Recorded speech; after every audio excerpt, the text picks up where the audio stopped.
आज मीठे बाबा हमें माया के साथ युद्ध के मैदान में हम खड़े हैं, हम रूहानी सैनिक हैं, ये स्मृति दिला रहे हैं, है ना।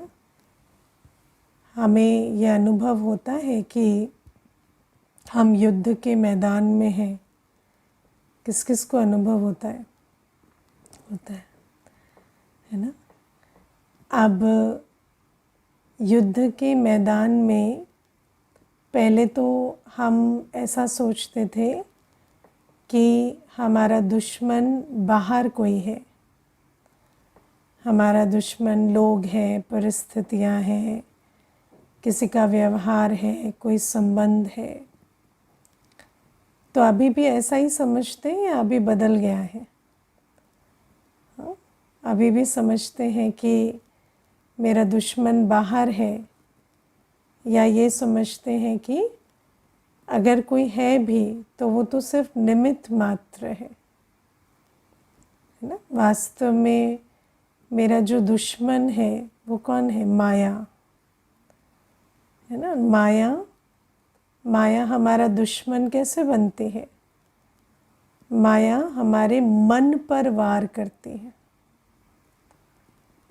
ना। कोई भी बात जो बाहर होती है वो जब मन पर वार कर जाती है तब वो बात हमारे लिए, वो बात हमें गिराने का साधन बन सकती है ना। और मन पर माया वार क्यों कर पाती है? क्योंकि बुद्धि रूपी चौकीदार ठीक नहीं है ना। मन का चौकीदार कौन है? बुद्धि। मन छोटा भाई है, बुद्धि बड़ा भाई है। लेकिन बड़ा भाई ध्यान ना दे, है ना, खुद बिगड़ा हुआ हो तो छोटे को भी बिगाड़ देता है ना। तो जिसको नज़र रखनी थी वो खुद ही बिगड़ गया, इसीलिए फिर मन भी क्या, मनमौजी हो गया। तो बाबा हमें समझाते हैं कि 63 जन्म तक तो मन जो था वो पूरा ही माया के वश हो गया था, क्योंकि बुद्धि तो पूरी सोई पड़ी थी। अब बाबा बुद्धि को जागृत करते हैं, है ना। बुद्धि को जागृत करने के लिए ज्ञान बल और योग बल देते हैं, पर उस ज्ञान बल और योग बल को हम धारण करते हैं नंबरवार पुरुषार्थ अनुसार। बाबा तो हमें ज्ञान बल योग बल से सींचते हैं ना, ज्ञान भी दे रहे हैं, योग की विधि भी बता रहे हैं। बाबा ये भी कहते हैं योग भी कड़ा शब्द है, मुश्किल शब्द है, आसान शब्द है याद। बाप को याद करने से ही आत्मा में शक्ति भर जाएगी। ज्ञान बल से आत्मा अपने आप को शक्ति भर सकती, कमाई कर सकती है। लेकिन ज्ञान बल योग बल यथाशक्ति नंबरवार पुरुषार्थ अनुसार हम धारण कर रहे हैं। और इसीलिए क्या होता है कि जब माया आती है तो माया मन पर वार करती है, और फिर मन कमज़ोर है, बुद्धि अच्छी सालिम नहीं है, बुद्धि में ताकत नहीं है, तो माया पर जीत नहीं पा पाते, और फिर माया जो है वो विकर्म करवा देती है ना। बाबा हमें आज बहुत सुंदर समझाते हैं कि जो कीड़े होते हैं उनको गंध में ही सुख भासता है ना। तो हम भी कैसे बन गए थे? 63 जन्मों में पूरे कीड़े बन गए। तो हमें सुख किस में भासता था? विकारों में, है ना। आज दुनिया में देखो, जब सुनते हैं कि काम विकार है और उसे छोड़ो, तो मनुष्य को पहले पहले अचरज होता है ना, सोचता है कि काम तो सुख का साधन है। मोह को छोड़ो तो कहते हैं मोह तो सुख देता है, लोभ तो सुख देता है ना। देहाभिमान की पुष्टि हो तो कितना सुख मिलता है ना। या किसी को क्रोध कर देते हैं तो सोचते हैं कितना अच्छा है ना, हमें हमारी इतनी पोजीशन हो, ऐसी मांग भी रखते हैं, ऐसे इच्छाएं भी रखते हैं कि हमारा पद पोजीशन इतना ऊंचा हो कि हम सारे दिन क्रोध करें और कोई हमें जवाब ना दे।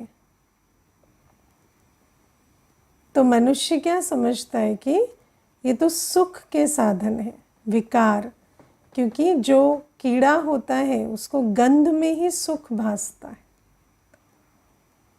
तो हमें भी गंध में ही सुख भासता था, है ना। पहले कांटा लगाना, कांटा लगवाना, यही अच्छा लगता था।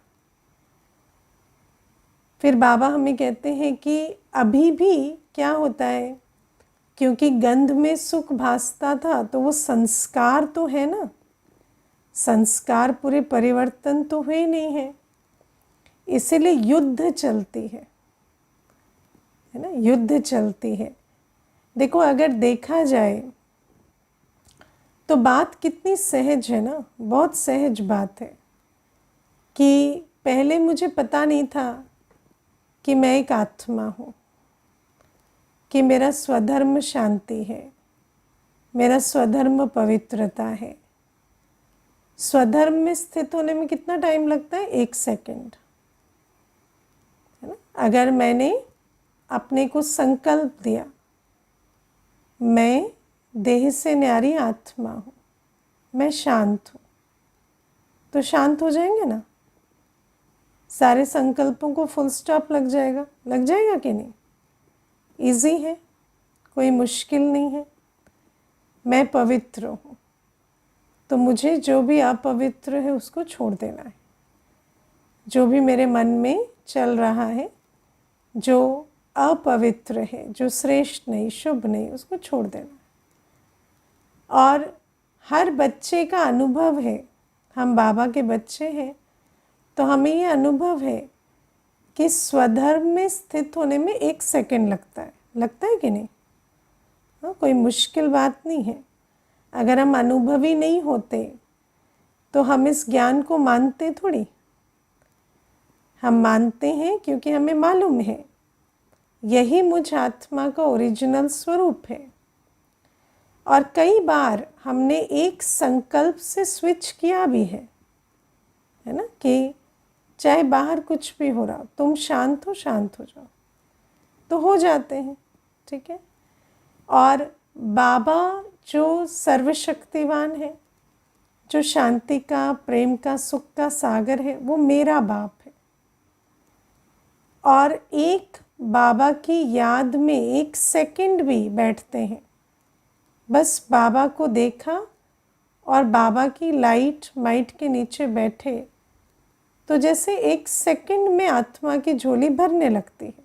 ये भी अनुभव किया है ना, सबको अनुभव है, तभी तो बैठे हैं।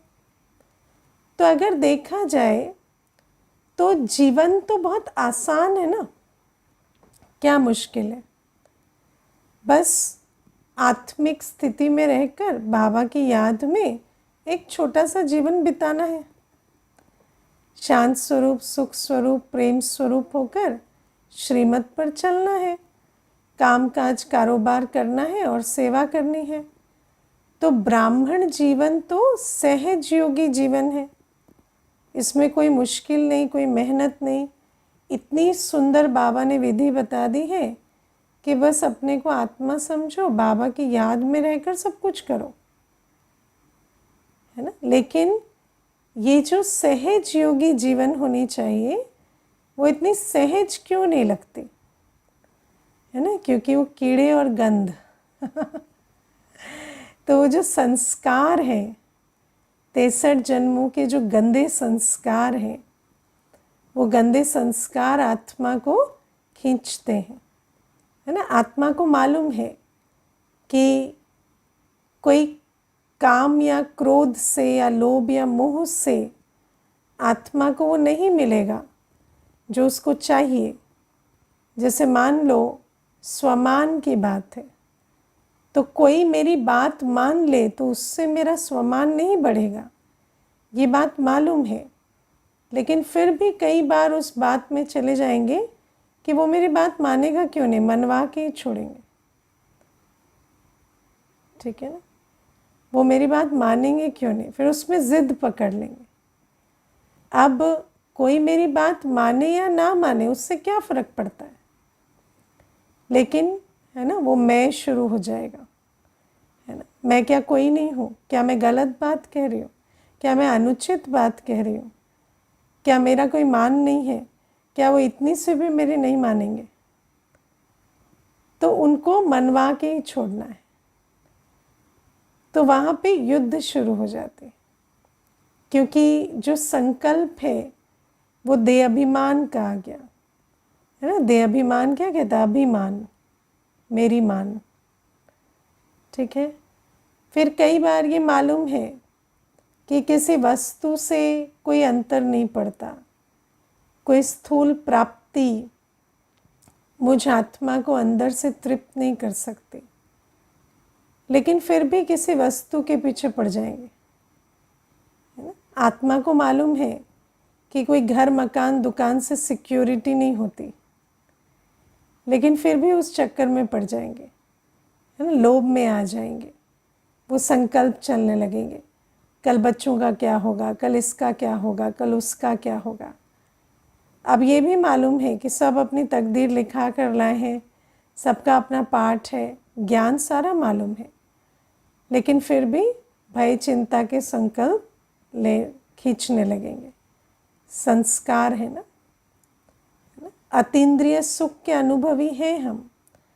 हमें मालूम है याद की यात्रा से ही अतीन्द्रिय सुख मिलता है, लेकिन फिर भी विकारी रसों के पीछे कई बार मन चल पड़ता है।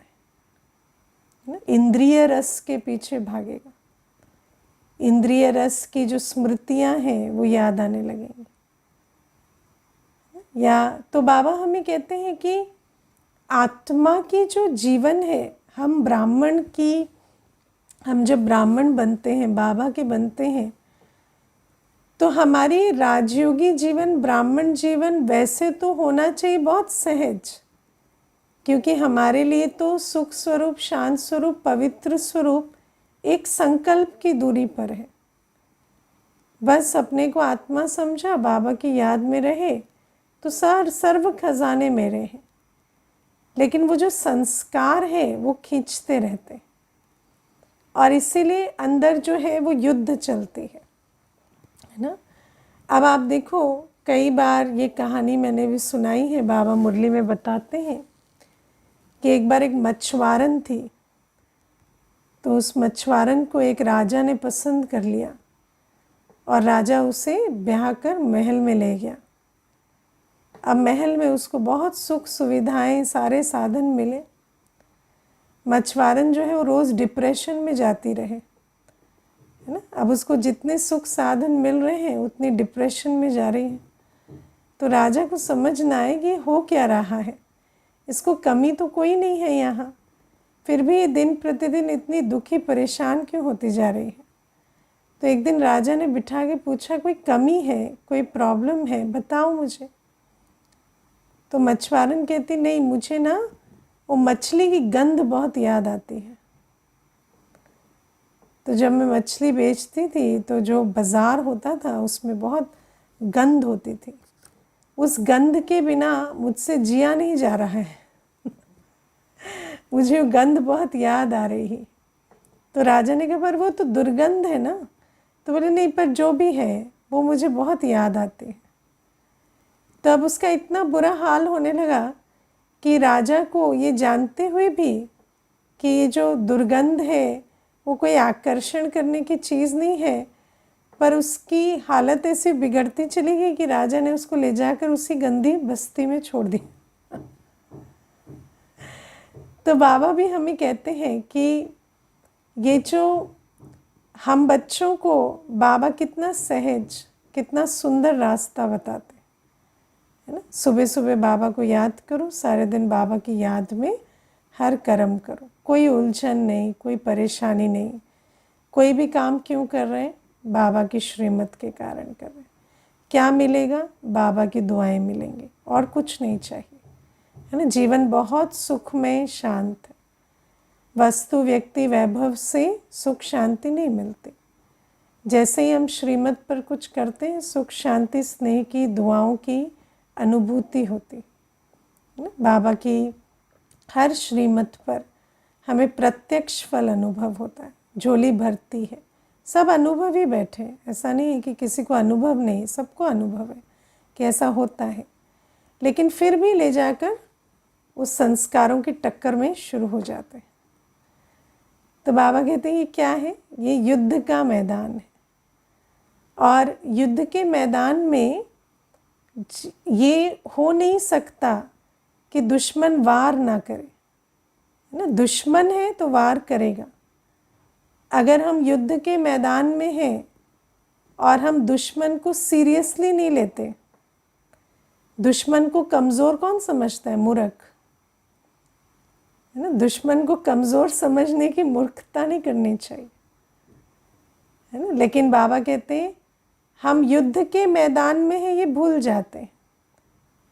हम कई बार जब बाबा के पास आते हैं तो हम भूल जाते हैं कि ये जो पुराने संस्कार हैं ये भी तंग करने ज़रूर आएंगे। और बाबा कहते हैं कि युद्ध के मैदान में जब हम होते हैं तो हमें दो बातें याद रखनी होती। एक कि दुश्मन कमज़ोर नहीं है, दुश्मन अपना पूरा ज़ोर लगाएगा। और दूसरा कि मैं दुश्मन से ज़्यादा पावरफुल हूँ, है ना। तो दोनों बातें इम्पॉर्टेंट हैं। एक, ये नहीं समझना कि दुश्मन कमज़ोर है। दूसरा, ये नहीं समझना कि दुश्मन मेरे से ज़्यादा शक्तिशाली है है ना। ये बहुत इंटरेस्टिंग है कि उसे कमज़ोर भी नहीं समझना, उसे अपने से ज़्यादा शक्तिशाली भी नहीं समझना। तो बाबा हमें कहते हैं इसीलिए मुझे भी समझना है कि इतने 63 जन्मों के संस्कार हैं, तो संकल्प तो आएंगे। कोई भी दृश्य देखते हैं, शब्द सुनते हैं, परिस्थितियाँ आती हैं, बैठे बैठे कोई पुरानी बातें याद आ जाती हैं, कोई भविष्य के संकल्प चल पड़ते हैं। तो ये सारा जो मन है ना, ये मन माया का द्वार बना रहता है। माया मन को बहुत वार करती है। क्यों? क्योंकि 63 जन्म मन माया के अधीन रहा है। मन ने वही संकल्प किए हैं जो माया ने कहा है। तो अभी भी वो जो संस्कार हैं वो हमें कई संकल्पों विकल्पों में लाते हैं। लेकिन संकल्प तो आया, पर उसके बाद क्या? तो उसके बाद है बुद्धि। बाबा हमें कहते हैं कि बच्चे कहते हैं कि मन में ये विचार आया, मन में तो आया, लेकिन खाली मन थोड़ी है, बुद्धि भी तो है ना। तो क्या बुद्धि ने उस विचार पर हस्तक्षेप नहीं किया? है ना। मन में एक संकल्प आया, तो क्या बुद्धि ने ज्ञान युक्त तीर नहीं चलाया? मन के उस संकल्प को पराजित नहीं किया? तो बाबा हमें कहते हैं कि कई बार ऐसे काम के, क्रोध के, है ना, लोभ के, मोह के, देह अभिमान के कई संकल्प कई परिस्थितियों में ट्रिगर हो जाएंगे। या कोई परिस्थिति भी नहीं है, बैठे बैठे माया का वार हो जाता है, बैठे बैठे ऐसे संकल्प आ जाएंगे, है ना। मुझे एक माता कहती थी, मुझे रह रह के ऐसे संकल्प आता है ना, मैं भाग जाऊं। तो मैंने कहा कहाँ भागना है आपको? तो कहते वो नहीं पता। तो मैंने कहा भाग तो जाओ, कोई बात नहीं, लेकिन पता तो करो कहाँ भागना है, क्योंकि कहाँ भाग के जाना है वही नहीं पता, तो कहाँ भाग जाओ, है ना। तो कहती मैं सर्च करती रहती हूँ बेस्ट डेस्टिनेशंस, ये वो, है ना, कहाँ जाके सेटल हो जाए। तो मैंने कहा नौकरी चाकरी करते हो? कहती नहीं। तो मैंने कहा जब ना पैसा है ना कुछ है, तो कहाँ भाग जाओगे? है ना। तो ये भी क्या है, तो फिर कहती कि एक बार ऐसे अटैक सा हो जाता है, जैसे लोगों को एंग्जाइटी का अटैक होता है ना, मुझे ऐसे ये भागने का अटैक होता है।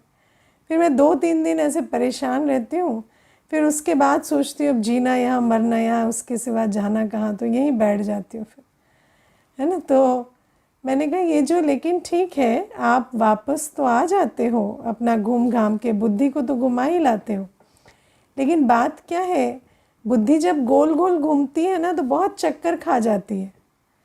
फिर क्या है, उसके बाद भी वापस तो आ गए, लेकिन वो जो आपने समय संकल्प गवाया उसका असर रहता है ना। और इसीलिए आत्मा को जो स्थिरता या संतुष्टता या अंदर जो एक ठहराव का अनुभव होना चाहिए वो नहीं होता। इसीलिए फिर से आपको अटैक पड़ता है कि मैं घूमूं, मैं भागूं, क्योंकि आप इतना वो संस्कार के वश संकल्प चलाते हो कि वो जो संकल्प है उसके कारण वो जो संस्कार बना, वो जो भावना का संस्कार बना, वृत्ति का संस्कार बना, वो आपको शांत होने नहीं देता, संतुष्ट होने नहीं देता, वो आपको सुखमय जीवन का अनुभव नहीं करने देता। हर समय वो जो एक लहर है भटकाव की, जो ठहराव की कमी की, वो लहर आपके अंदर दौड़ती रहती। तो बाबा हमें कहते हैं इस प्रकार से आत्मा के कितने संस्कार हैं, किसी ने कोई संस्कार बनाया, किसी ने कोई।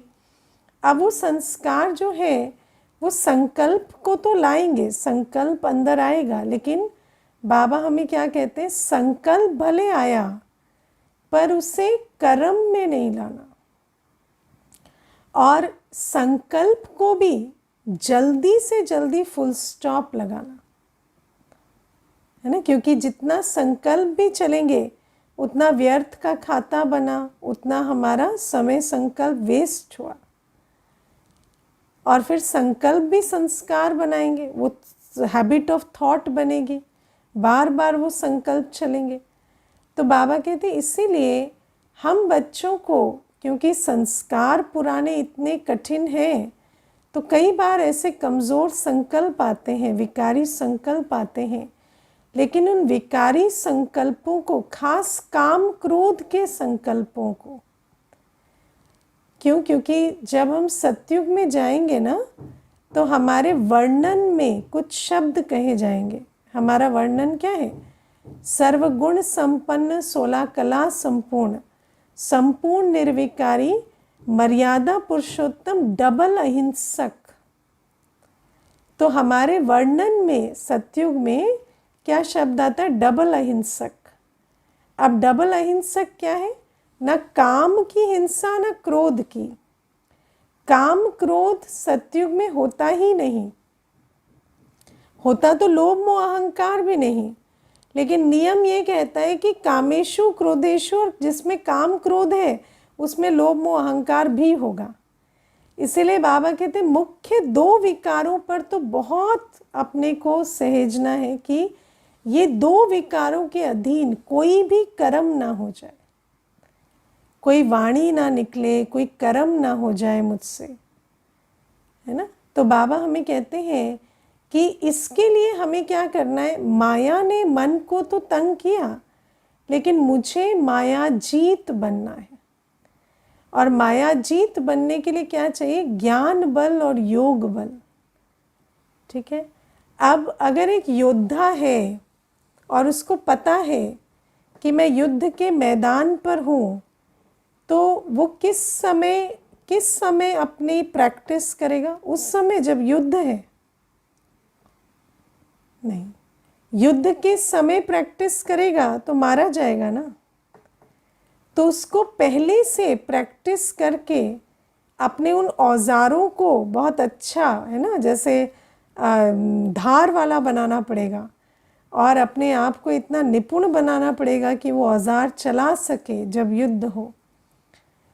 तो बाबा कहते इसी प्रकार से ज्ञान बल योग बल पर हमें बहुत अटेंशन देना है, क्योंकि इन्हीं से हम विजय पाएंगे माया पर। अब योग बल के लिए क्या करना है, सुबह सोएंगे तो योग बल जमा होगा, अमृत वेले ही योग बल जमा होता है ना। अमृत वेले अगर फाउंडेशन डालेंगे, अमृत वेले सुबह सुबह 45 मिनट अगर देह और देह की दुनिया से बुद्धि को निकाल आत्मा समझ बाबा की याद में रहे, बाबा से लाइट और माइट अंदर भरेंगे, है ना। बैठना है और अनुभव करना है। देखो जैसे कोई भी चीज़ होती है उसका असर होने के लिए समय लगता है ना। दुनिया में देखो कहते हैं चने जो हैं, चने होते हैं, मूंग होते हैं, या कोई भी है ना, मूंगफली होती है, तो उसको रात में भिगो दोगे और सारी रात वो पानी में रहेगी तो फिर वो पानी सोखेगी, और फिर वो जो पानी सोखेगी तो उसके अंदर के जो न्यूट्रिएंट्स हैं वो एक्टिव होंगे, फिर आप उसे सुबह खाएंगे तो वो आपको ताकत देंगे। अब जो रात को भिगोए ना तो फिर सुबह तो नहीं मिल सकता ना वो खाना। तो बाबा हमें इसीलिए कहते हैं कि आत्मा को भी, मन बुद्धि को बाबा से जोड़कर बैठना पड़ेगा। जैसे धीरे धीरे धीरे पानी जो है उन चनों में प्रवेश करता है ना, और वो चने अच्छे फूलते हैं, ऐसे बाबा की लाइट और माइट आत्मा में भरपूर हो जाए, आत्मा भी ऐसे हरी भरी है ना फ्रेश हो जाए, उसके लिए हमें बाबा की याद में आत्मा को बिठाना पड़ेगा, है ना। लेकिन उसके लिए हमें समय निकालना पड़ेगा। ऐसे बिना समय निकाले योग नहीं होता। हालांकि हम कह देते हैं कर्म योग, लेकिन कर्म योग का फाउंडेशन क्या? बैठ के योग। पहले जब अमृत वेले कम से कम 45 मिनट, कम से कम 45 मिनट एक साथ एकाग्र होकर बैठे और अच्छा पुरुषार्थ कर आत्मा को भरपूर बनाएं, तब तो जाकर सारे दिन में चाहेंगे कि अच्छा एक संकल्प में बाबा को इमर्ज करें तो बाबा इमर्ज होगा।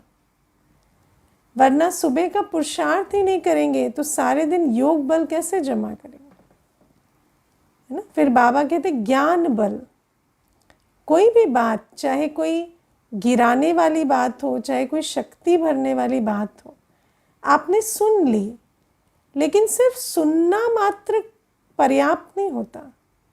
सुन ली, उस पर विचार सागर मंथन करना पड़ेगा, है ना।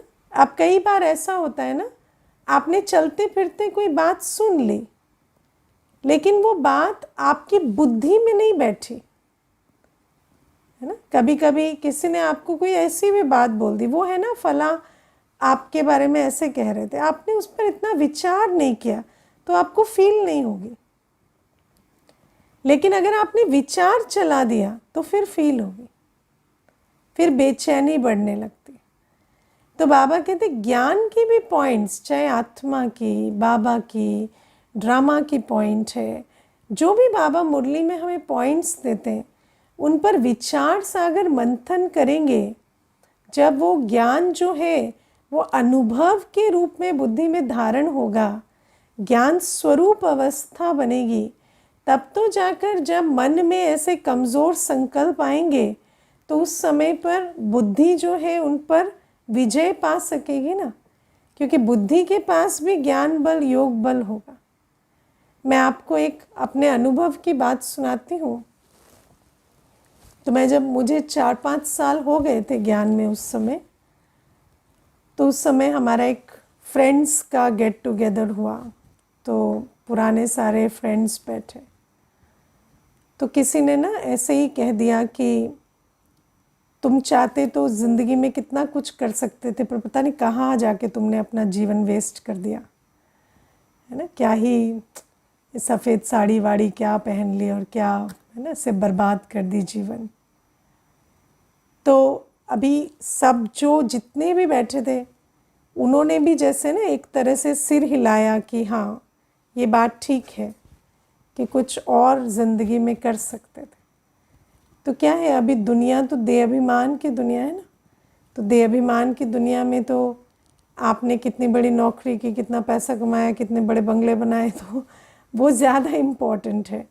आप कितने शांत हैं, कितने खुश हैं। कोई किसी को पूछता है आप खुश हो या शांत हो, कहते हैं और क्या चल रहा है, और क्या चल रहा है, और क्या चल रहा है, ना और क्या क्या अर्जन कर लिया, और क्या क्या मिल गया है ना। तो व्यक्ति इसी प्रकार से बात करता है। तो जब सबने थोड़ा सिर हिलाया तो अंदर क्या होता है, थोड़ी सी हलचल होती है।